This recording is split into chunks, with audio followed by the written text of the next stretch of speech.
Okay, I don't have a lot to go over today, just a couple quick things. You guys, chapter 5 and chapter 6 are due this week, right? Break-even points, you do several of those. That's something I used quite often in banking. A lot of guys that wanted to start a business or something like that, they'd come in and they hadn't done a business plan or anything, and they just wanted to get some ideas. And usually you could find industry standards, right? So if somebody's going to start a clothing store, for example, the typical markup's 100%, meaning that the cost of goods sold is about 50%. So you'd have, 50%. So, for every $100 that gets sold, they make $50 in gross profit, right? And then you start adding up your fixed expenses, and you look to the person, and you could do the math pretty quickly and say, can you do $5,000 a month, because that's what it's going to take for you to break even, right? So it was kind of a down and dirty way oftentimes for us to arrive at some numbers, and as often as not, people would look at that and go, no, I don't think I could do that much, and so they would walk away, and probably rightfully so, right? Starting any kind of business is difficult, but having a good idea what you're going to do is important. Didn't use a lot of, you guys, you got some problems on degree of operating leverage, degree of financial leverage, and combined leverage. We didn't really use those. I hate to say it, but for our type of banking that we did in this area, it was probably a little more complicated types of analysis than we needed. Doing a lot of ag banks and small businesses.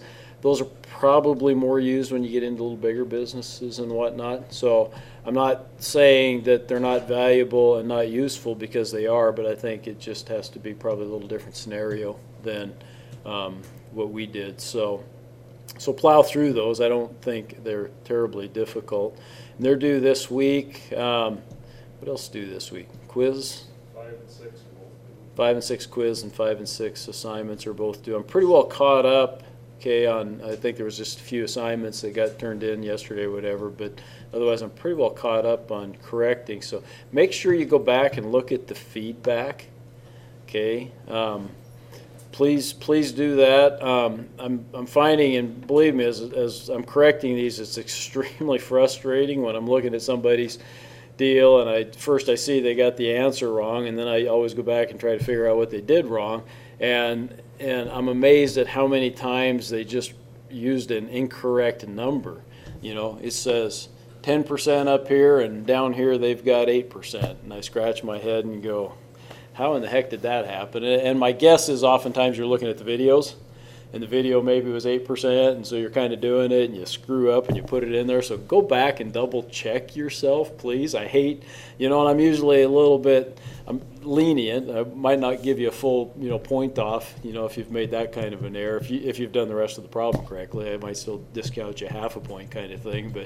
But it frustrates me to no end that I'm discounting you points simply because you didn't transfer a number correctly. But I'm also not going to reward you and give you full value for, because you didn't bring a number down that shouldn't be that difficult. And it speaks to, again, being when we do these, set them up, take your time, especially on the setup, and as you learn to do that, learn to set them up properly, different problems, especially as we get into some of the more complex ones, it's just extremely, extremely important to do that, okay? And you'll find that it'll make it a lot easier. The other thing is start trying to think as you go through some of these problems. A lot of times, especially as we get into present values and net present values and internal rates of returns and whatnot, start thinking of, try to predict the answer in your head, if that makes any sense. Okay, and I say that not that you're going to get it anywhere close to exact, but even if you're close, oftentimes within $100 or something, like on a payment. Let's say you're calculating let's say it's a 3-year loan, so you got 36 months, right, on a $10,000, deal. Yeah, do the math. Okay, $300 a month would be a little over 10 grand. I got some interest. It's maybe going to be close to $300 a month, right?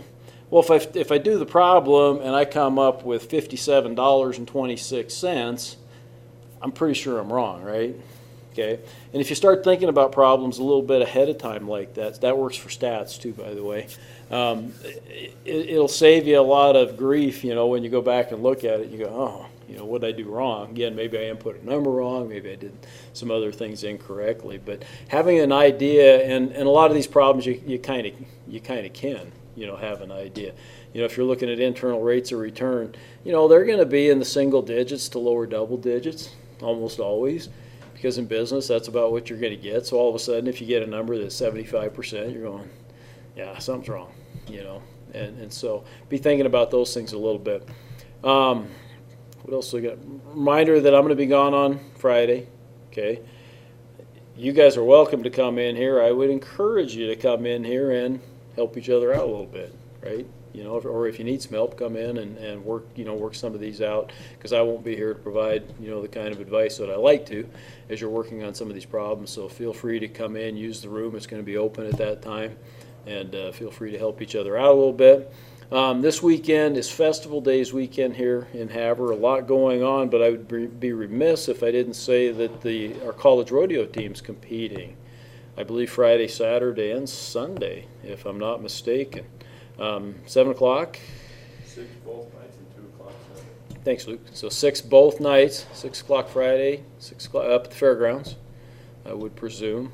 So go up and support the rodeo team. It'd be kind of fun to go watch that, and all the other activities that are going on in Havre over the weekend. Lots going on. Okay, short quiz. Again, no computer here, so hands off, small piece of paper. Although I bet I don't get many of these back today. So if you don't think you know the answer, you don't have to tear out the piece of paper. Okay. Here's the question. What did the Federal Reserve do today in regards to rates? Okay.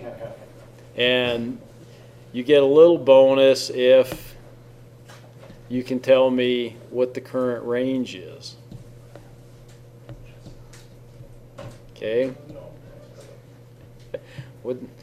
Can't look on your computer or your phone or any of those things. Anybody have a clue? Anybody want to hand in a sheet? Luke, you gonna hand one in? Huh? I got a clue. I didn't check this morning, but I got an idea. Luke's getting into banking a little bit, so this is, believe me, in the banking world, you didn't live for days like this, but if there was a day coming up when the Fed was going to meet and there's a chance for changes, you were very attuned to that. Okay, and I'll explain that a little bit more when I get people's answers that want to give me an answer. So, without looking it up. I'll give these guys just a minute or two. Anybody back there going to make a guess? Okay. Luke, you got your guess made? Yeah, I got my guess. Okay. You got a guess made, Carl? The reason this is important for bankers and for other people,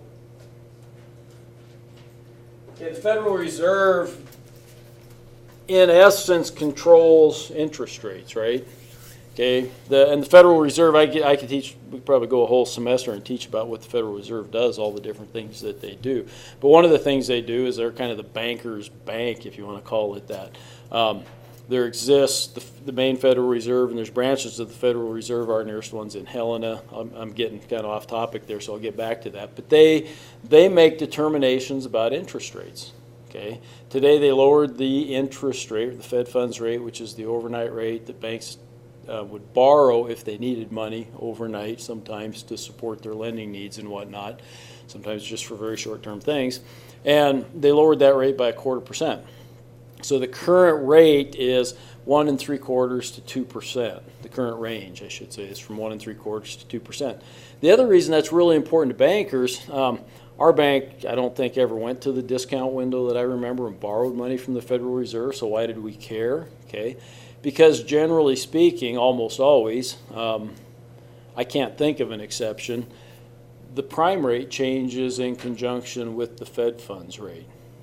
Okay, so guarantee if you get in and you're looking at your deal, and it may not change today, but it will tomorrow, the New York, the The New York Prime is oftentimes what they still call it, but the New York Prime, I'll bet you, went down 0.25%.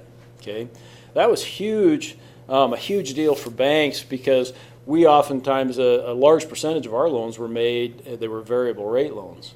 Okay, and each quarter, at least, sometimes monthly, sometimes daily, rates on loans would change depending on what was happening with the prime rate, which depended on what's happening with the Fed funds rate, right? So all of a sudden, here it is September. So end of September is the end of the quarter. We'd be looking at that saying, oh, guess what? In 12 days, 13 days, interest rates for people's loans are going to go down by 0.25%. Okay, what are we going to do in response as the bank? We got $200 million in loans outstanding that are going to be repricing by 0.25%. That ends up being a decent chunk of change, if you do the math on that. So what are we going to do in response? We're going to lower the rate we're paying people on deposits then too, right? Okay, so they kind of go hand in hand, right? And it's really important. Now, if you're a borrower, you're going, it's great. Farmers, oh, thank goodness, right? We had a crappy crop, or we had a good crop but no price, and we're going to save a few bucks on our interest at least over the winter, which can be a good thing, right? But if you're a saver, now you're all of a sudden it's a little tough. So, okay, any questions about that? Again, we could talk about the Federal Reserve and a lot of the other impact that they have, but that would take me a whole semester. So, I'll turn you guys loose then to do some more problems and quizzes. Be around to help.